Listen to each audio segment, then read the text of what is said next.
بسم اللہ الرحمن الرحیم۔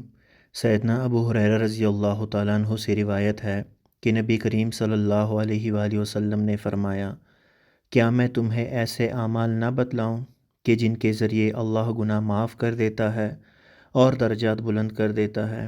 صحابہ نے عرض کیا، اے اللہ کے رسول صلی اللہ علیہ وآلہ وسلم، ضرور بتلائیے۔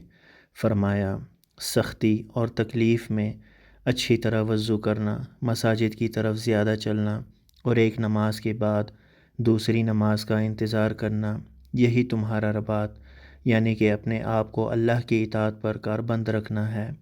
امام نوری رحمۃ اللہ علیہ فرماتے ہیں کہ تکلیف میں اچھی طرح وضو کرنے سے مراد سخت سردی اور جسمانی تکلیف وغیرہ کے ہوتے ہوئے وضو کرنا ہے۔ اللہ اکبر۔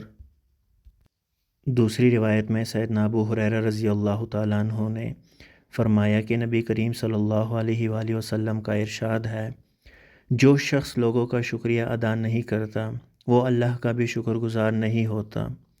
یعنی کہ لوگوں کے اچھے معاملے اور احسان پر شکریہ کا اظہار انسان کے صاحب خلق ہونے کی دلیل ہوتا ہے، جبکہ اللہ عز و جل کا شکر عبادت اور عبودیت کا حصہ ہے۔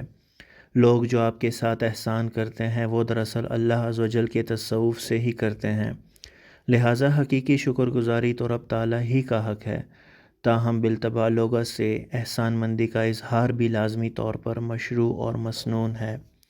ماشاءاللہ، درود پاک پڑھیں۔ اللہم صلی علی سیدنا محمد وعلی آل سیدنا محمد وبارک وسلم۔